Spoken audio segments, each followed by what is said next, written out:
we're trying to go over Hadith from the 4th Hadith of Imam Nawawi, and this week we are on Hadith 7, which is kind of amazing. We made it this far, alhamdulillah. And so we'll begin with the Hadith.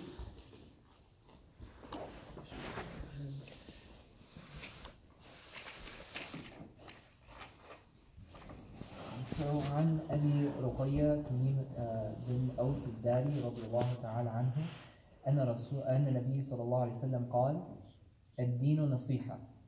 قلنا لمن؟ قال: لله ولكتابه ولرسله وللأئمة المسلمين وعاماتهم. رواه Muslim. So on the authority of the father of Ruqayya, Tamim al-Dari, he said that the Nabi of Allah, the Prophet of Allah ﷺ said, religion is nasiha. We said to whom? The Prophet ﷺ said, to Allah and His book and His messenger and to the leaders of the Muslims and to their common folk. So I did not translate the word nasiha yet, so we'll get into it, inshallah. But this hadith was narrated by Tamim al-Dari, radiallahu ta'ala anhu. So we'll begin a little bit with the background on him. Usually you don't have time to go into the Sahabi, but this time I really just felt very inspired by the Sahabi in particular, and I really wanted to share just a little bit about him.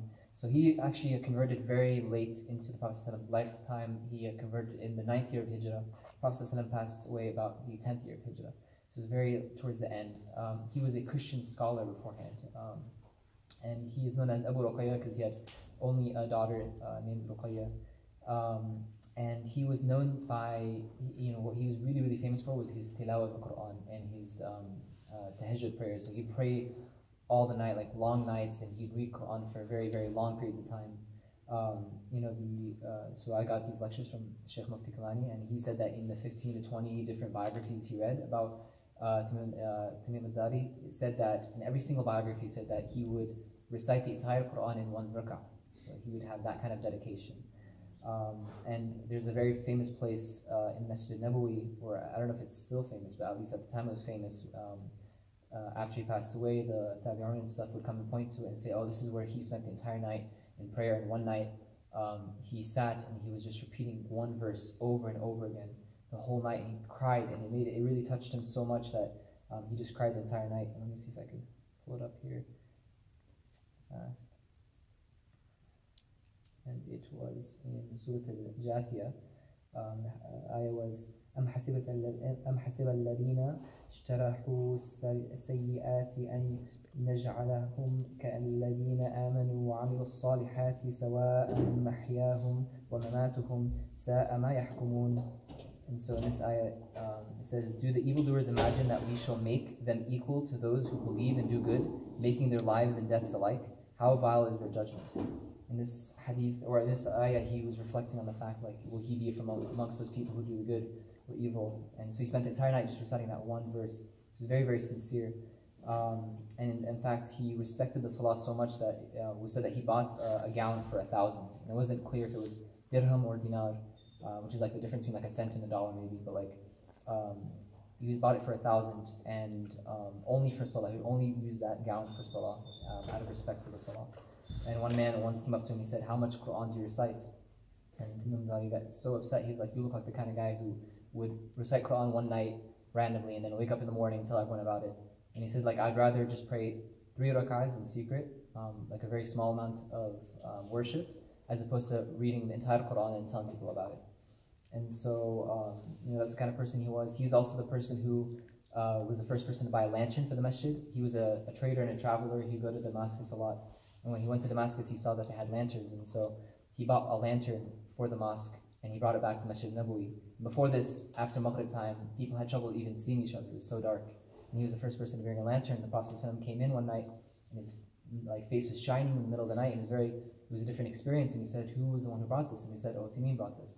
And so he told them, like, Allah has given you light in this life and in the hereafter. And the story goes on, but it's one of those very beautiful aspects of the Sahabi.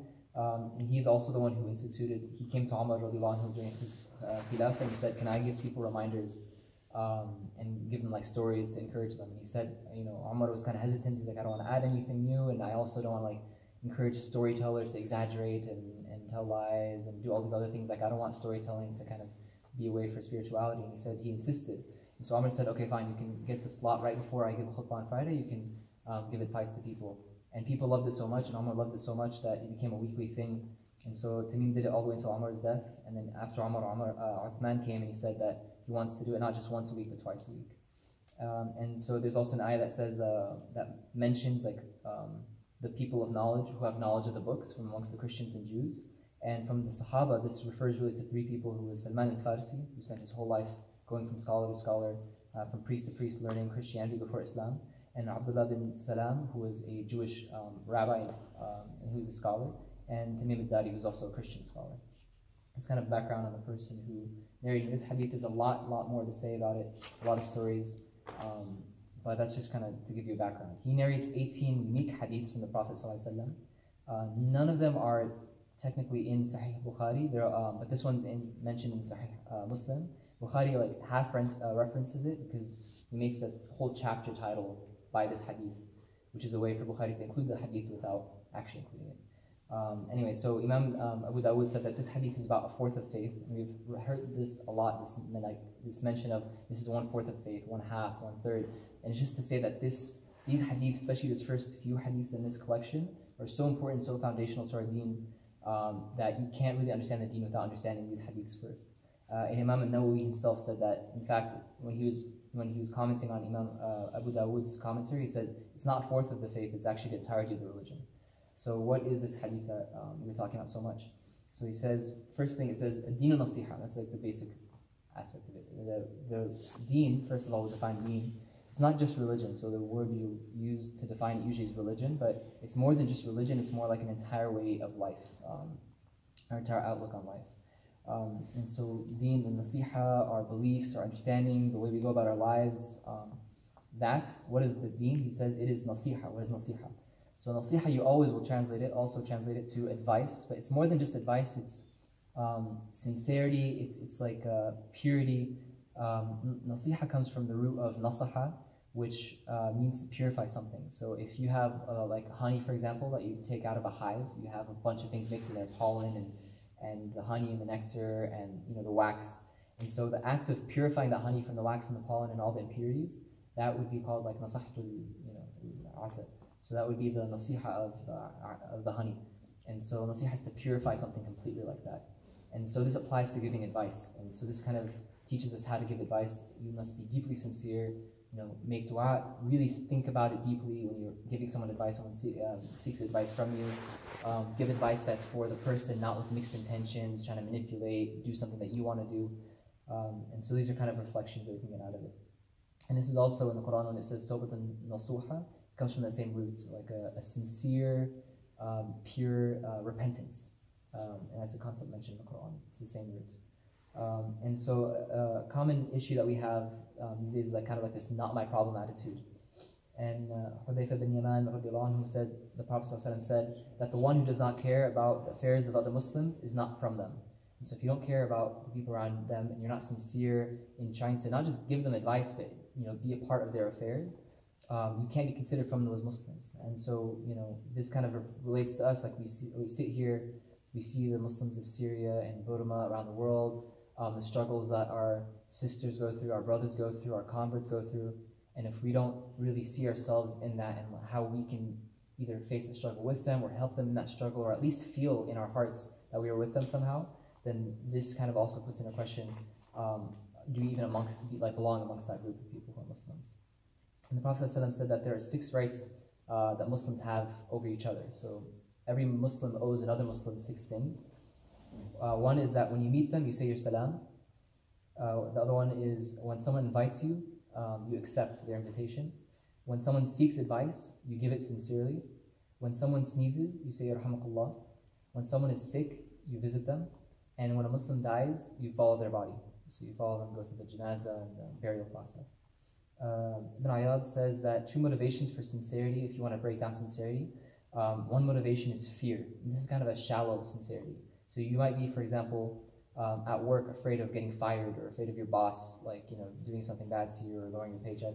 And so that kind of sincerity in your work is very shallow, because as soon as your boss turns around, you're going to do whatever you want to do. It's not coming from you, not coming from within.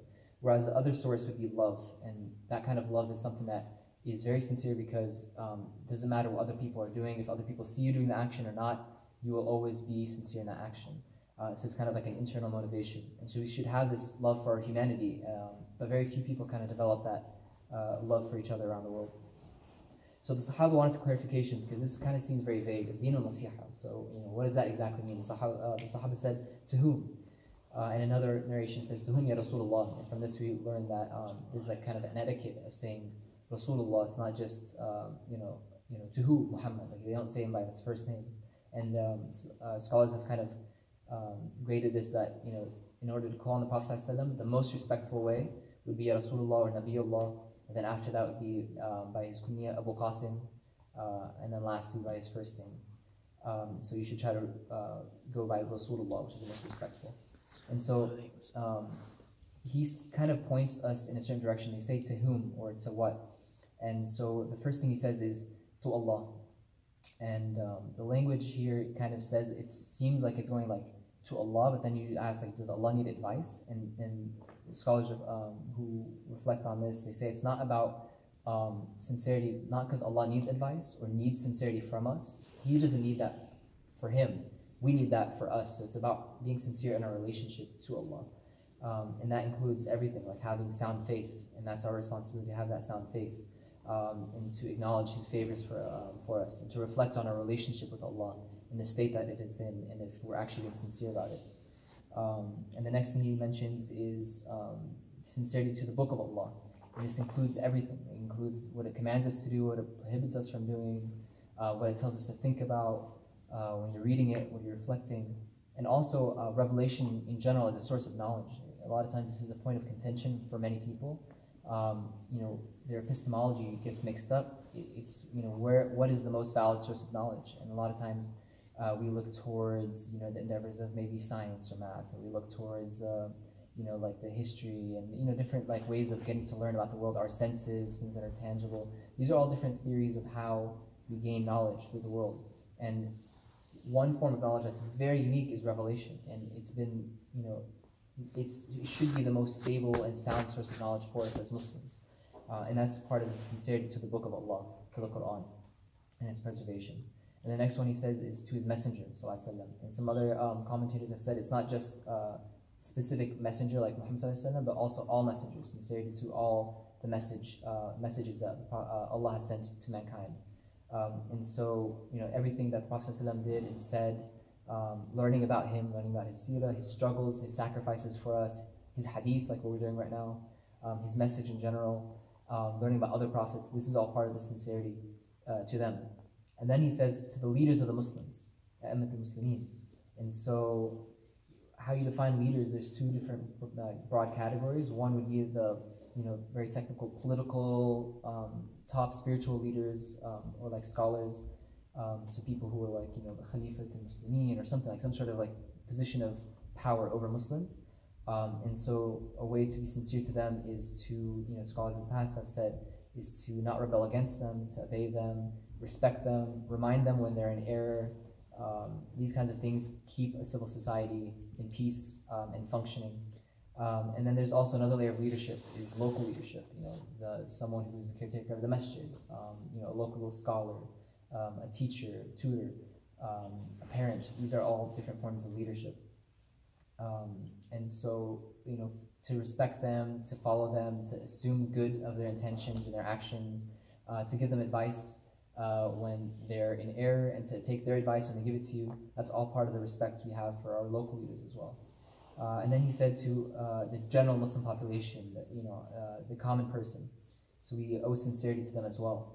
And there's different forms this takes on. Saving people from harm, teaching them their worldly and their akhirah affairs. And so, if you see someone, for example, who's at the gym and they're doing really bad form, they're going to hurt themselves. Like that's part of the sincerity to them, is to be like, hey, give them advice and tell them something that's going to help them and benefit them in the long run. So it's not just in akhirah; it's in everything, in health, finance, the gym, business, and our prayer, our recitation. All these things require keeping each other in check. And to also to cover people's flaws. So when something bad happens, not to expose them for that mistake. Imam Shafi'i, commenting on the etiquette of advice, says that when you advise, give it in secret, like give it alone, like when you're one-on-one, because advice that's sincerely given is one that's given when you're alone, and when you do it in front of other people, it becomes an insult. It's not advice at that point. And we also should put in question, like when we're giving advice, are we advising for that person, or are we advising for our own ego? Are we trying to stroke our ego? Yeah, I know more. Yeah, I do better. Like, yeah, I have whatever. Like, are you just trying to stroke your own ego, try to put someone down and raise yourself? Or are you really trying to help that person sincerely? And if you're really trying to help that person sincerely, that should inform the words you select, the tone that you use, the expressions, all these things to convey not this animosity, not an air of superiority, but to give someone true sincerity in that nasiha. And so another advice that's given is don't correct people when you're angry, because you're going to regret that. Almost like 99.9% of the time you will regret that. And also when you're given advice, another sign of sincerity is that when you're given advice, you accept it, you don't reject it, and you're not offended by it. It doesn't matter how the advice you get, like what form it comes in. It could be insults, it could be very rude, it could be very mean. It doesn't matter how you receive the advice. You should always be able to distill the good from it and learn from it. There's a very beautiful example of a sheikh in 2 or 3 generations ago, Sheikh Ahmed bin Gohi from the subcontinent, from India, and he would receive, he was very strict against a lot of innovations that were happening in that generation, and so he got a lot of hate mail for that. And so he, towards the end of his life, was going blind. He asked one of his students if he could help him read his letters for him. And so he noticed that once the student started reading his letters for him, he wasn't hearing any of the hate mail. And he said, it looks like some of our friends stopped writing to us. He's commenting on his hate mail. And he says, oh teacher, like I don't want to read these things that are insulting you and cursing at you and all these things, so how can I read this in front of you? And he says that I want you to read them because maybe we can learn something from them to improve ourselves. And so that's an example of, like, even when someone's cussing at you or cursing or being angry or stiff or whatever, try to take the good and leave the bad. And so, benefits of giving advice is that, it benefits you, yourself. It's a reminder to you and yourself first and foremost. It reminds you that you're not perfect. Teaches you how to give and receive advice. Your friends will increase if you're sincere with other people and you truly have this love with people. You'll notice that your friends increase and you become deeper in your relationship. And you'll become a positive contributor to society, inshallah. And it's a good way for, Islam comes to really try to rectify the community, not just the individual. And this is a way to make sure that the community is, on one hand, keeping each other in check, but on the other hand, not creating animosity and division. So we ask Allah to accept from us and to give us this level of sincerity, and to give proper advice and to receive advice calmly, inshallah. May Allah accept from all of us.